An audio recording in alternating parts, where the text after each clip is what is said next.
Imagine a house on an unassuming street, quiet on the outside but hiding unspeakable horrors within.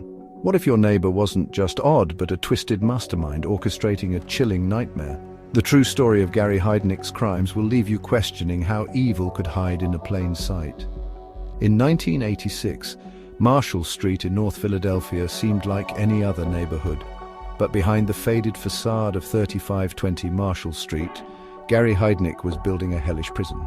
By the time the world discovered his secrets, 6 women had suffered unimaginable torment, and Heidnik would be forever etched into the annals of true crime as one of America's most sinister criminals. How could such a heinous operation remain hidden for so long?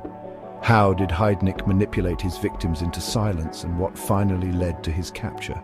Tonight, we unravel the haunting story of the man who turned his home into a chamber of unspeakable horrors.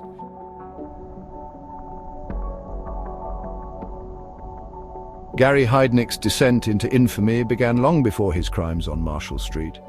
Born in 1943, Heidnik endured a troubled childhood, marred by neglect and abuse. He grew up in a broken home, his parents' tumultuous divorce leaving a deep scar. His father's relentless criticism and emotional distance further alienated the young Gary, who often retreated into his own mind. By the time he reached his teenage years, his behavior had grown increasingly erratic. Heidnik's sense of isolation and feelings of inadequacy would later manifest in a disturbing obsession with control and domination. These early years shaped a man who would later blend high intelligence, scoring an impressive 148 on an IQ test, with a chilling lack of empathy, making him a dangerous manipulator who could hide his true nature behind a facade of normalcy.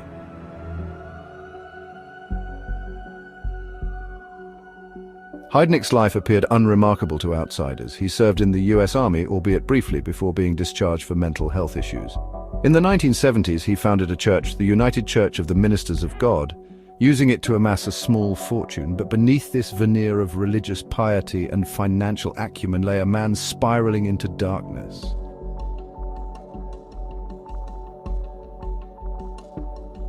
By 1986, Heidnik's twisted ambitions took a horrifying turn.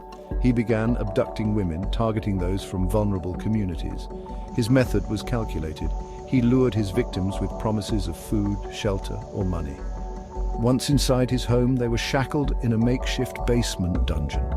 The conditions were beyond harrowing. The women were subjected to physical, psychological, and sexual abuse. Heidnik's goal: to create a perfect family by impregnating his captives. He viewed his victims as tools for his deranged vision, stripping them of their humanity.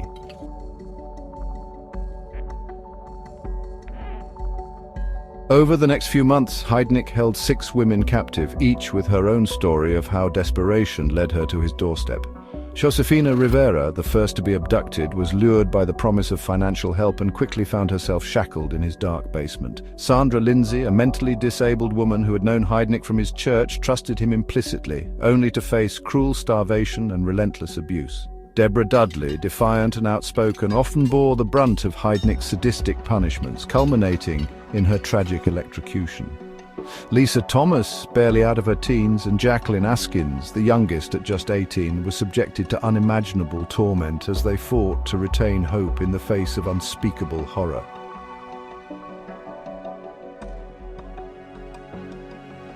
Heidnik's most grotesque act came after Sandra Lindsay's death. He dismembered her body, cooking and feeding parts of her to the other captives in a calculated move to break their spirits and maintain absolute control. Each woman endured a nightmare that no human should ever face, yet they clung to survival in the most harrowing of circumstances.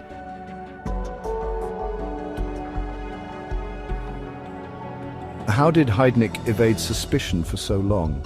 He was a master manipulator, ensuring his house appeared normal to outsiders. Neighbors rarely heard the screams emanating from the basement, and his victims were too terrified to attempt escape.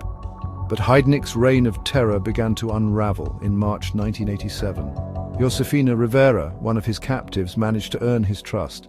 After months of enduring unspeakable cruelty, she convinced Heidnik to let her visit her family. It was a ploy, one that would lead to his undoing. Rivera went straight to the police, her heart racing with both fear and hope.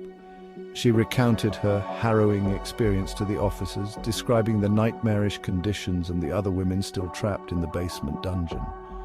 Her detailed testimony painted a horrifying picture, prompting authorities to act swiftly.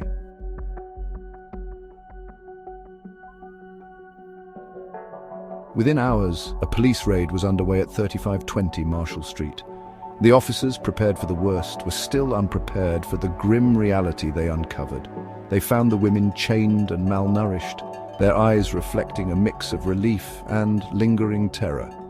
The dungeon, with its chains, holes in the floor, and crude torture devices, was a chilling testament to the depths of Heidnik's depravity.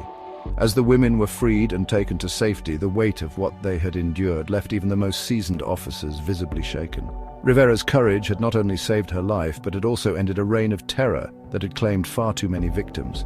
The sight of the dungeon, with its chains, holes in the floor, and crude torture devices, was a chilling testament to Heidnik's depravity.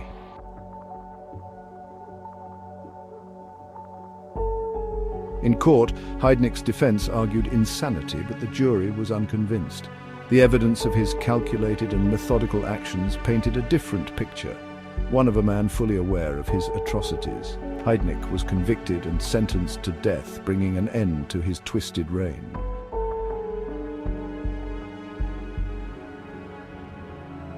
Gary Heidnik's crimes on Marshall Street remain a dark chapter in Philadelphia's history. His story serves as a chilling reminder of the evil that can lurk behind closed doors and the resilience of those who survive such horrors.